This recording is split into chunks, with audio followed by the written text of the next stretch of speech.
are you concerned about the organisation going forward? Yes, I mean, one always has to keep the bigger picture in perspective, and that's the lens through which I've been observing this entire um, issue. And that said, there are times when accountability has to happen. There are times when transparency has to happen. And this is one of those times, and it could have been handled better.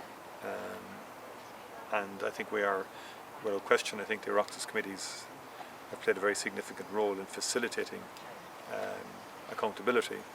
I think in the Oireachtas we need to also make sure that we're ensuring due process, that when people are asked questions they're given time to answer those questions.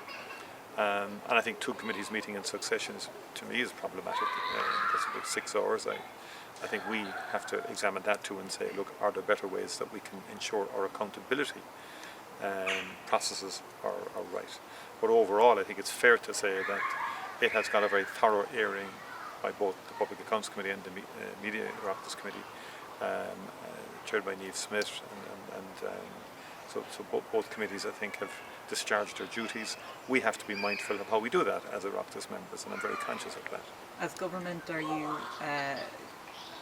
There have been claims that the government might use this as an example to cut back on RTE as a service and make it maybe less powerful than it has been.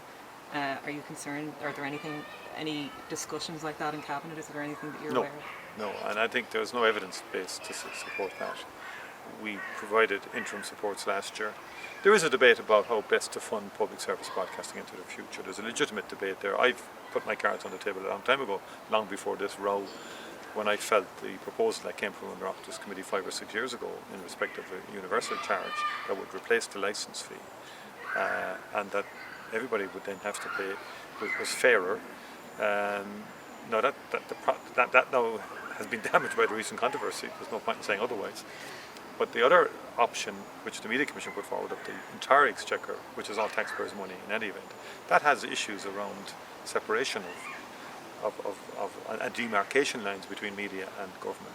Because if the media is to be dependent on government funding, on a direct basis into the future, I think that creates potential dangers for independence of media.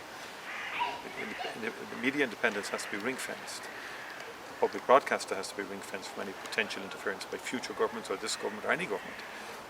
And if governments have the full control of the purse strings, well, there's an obvious potential for things to go wrong in that environment. So I'm told other jurisdictions manage that. I see other jurisdictions where it's not managed properly and where there's a clear level or degree of interference. And I think we must protect independence of media. That is a vital principle. And the good news is, in Ireland, notwithstanding all of the criticisms of ourselves, if you take the corruption index in Ireland, we're one of the top 3 least corrupt countries in the world, I understand, from the recent international benchmarks. From most of the democracy indexes internationally, Ireland compares very well.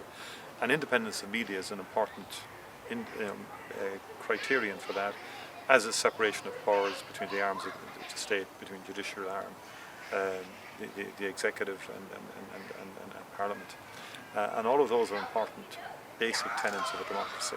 So I think that's the fundamental. We all have our issues, but fundamentally we must make sure that we keep the fundamentals and the principles correct on independence of media, free speech, and the right to hold people accountable.